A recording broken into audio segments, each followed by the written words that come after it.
আসসালামু আলাইকুম এভরিওয়ান। আশা করি সবাই অনেক অনেক ভালো আছেন।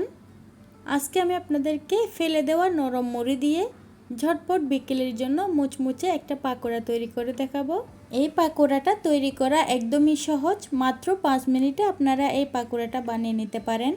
আশা করি আপনাদের কাছে আমার আজকের রেসিপি অনেক অনেক ভালো লাগবে, তাই রিকোয়েস্ট করছি পুরো ভিডিওটা দেখার জন্য। এখানে আমি একটা বাটিতে নিয়ে নিয়েছি 3 কাপ পরিমাণ মুড়ি। আমি এখানে নরম মুড়িটাই নিয়েছি, আপনারা চাইলে নাস্তাটা বানানোর জন্য ফ্রেশ মুচমুচে মুড়িটাও নিতে পারেন। তারপর এর মধ্যে আমি দিয়ে দিচ্ছি পেঁয়াজ কুচি। পেঁয়াজ কুচিগুলোকে আমি একদম মিহি করে কুচি করে নিয়েছি।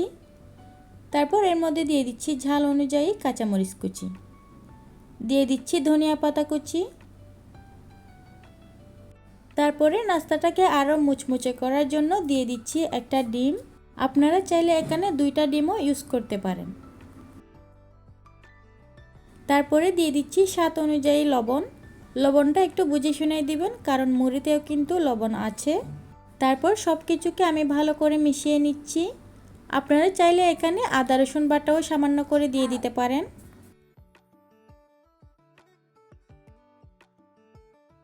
সব উপকরণগুলোকে আমি মুড়ির সাথে ভালো করে মিশিয়ে নিয়েছি।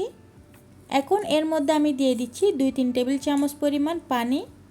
পানিটা অবশ্যই একটু বুঝে শুনে দিবেন, কারণ বেশি দিয়ে দিলে কিন্তু নাস্তাগুলো নরম হয়ে যাবে। এখন আমি আবারও মিশিয়ে নিচ্ছি। মেশাতে মেশাতে পানি দেওয়ার কারণে মুড়িগুলো কিন্তু আরও একটু নরম হয়ে আসবে। এই যে দেখতে পারতেছেন, মুড়িগুলো কিন্তু এখন অনেকটাই নরম হয়ে গিয়েছে। এখন আমি এর মধ্যে দিয়ে দিচ্ছি 1 কাপ পরিমাণ চালের গুঁড়া। আপনারা চাইলে চালের গুঁড়ার পরিবর্তে বেসন বা ময়দাও ইউজ করতে পারেন। আবার চাইলে আপনারা এখানে 1/2 কাপ পরিমাণ চালের গুঁড়া আর 1/2 কাপ পরিমাণ ময়দাও ইউজ করতে পারেন। এখন সব কিছুকে একসাথে ভালো করে মিশিয়ে নিচ্ছি। চামচ দিয়ে মেশাতে অসুবিধা হচ্ছে, তাই আমি এখানে হাত দিয়ে মিশিয়ে নিচ্ছি।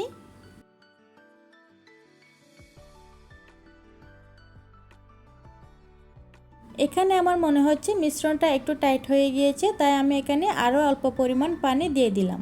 শুরুতেই যদি আপনারা অল্প পরিমাণ পানি দেন, তাহলে লাগলে এখানে আরও অল্প পরিমাণ পানি দিয়ে দেওয়া যায়।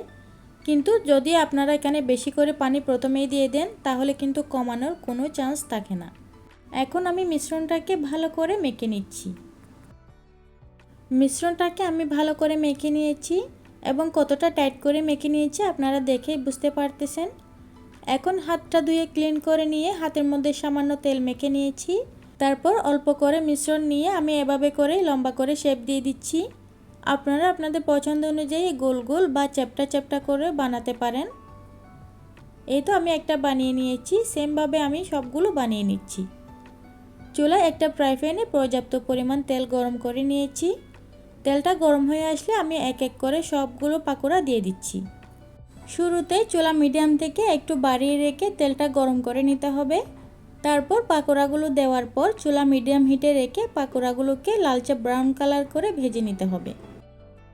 এক এক করে অনেকগুলো পাকোড়া আমি প্যানে দিয়ে দিলাম। তারপর এক পাশ হালকা কালার চলে আসলে আমি অপর পাশ উল্টে দিচ্ছি। এভাবে করে উল্টে পাল্টে আমি লালচে ব্রাউন কালার করে পাকোড়াগুলোকে মুচমুচে করে ভেজে নিচ্ছি। চালের গুঁড়া দেওয়ার কারণে পাকোড়াগুলো কিন্তু অনেক বেশি মুচমুচে হয়। এই তো আমি পাকোড়াগুলোকে লালচে ব্রাউন কালার করে মুচমুচে করে ভেজে নিয়েছি। পাকোড়াগুলো ভাজতে আমার প্রায় 7-8 মিনিটের মতো সময় লেগেছে। এখন এই পাকোড়াগুলোকে আমি তেল থেকে তুলে নিচ্ছি এবং সেমভাবে বাকি পাকোড়াগুলোকেও আমি ভেজে নিচ্ছি।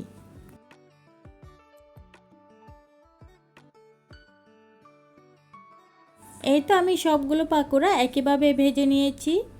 এখন একটি পাকোড়া ভেঙে আপনাদেরকে একটু দেখিয়ে দিচ্ছি। দেখতে পারতেছেন উপরে অনেকটা মুচমুচে আর ভিতরে সফট। খেয়ে কেউ বুঝতেই পারবে না যে এটা আপনি ফেলে দেওয়া নরম মুড়ি দিয়েই তৈরি করেছেন। টমেটো সসের সাথে এই পাকোড়াগুলো খেতে অনেক বেশি মজা হয়। আশা করি আমার আজকের এই সহজ রেসিপিটা আপনাদের কাছে অনেক ভালো লেগেছে আর সহজও লেগেছে।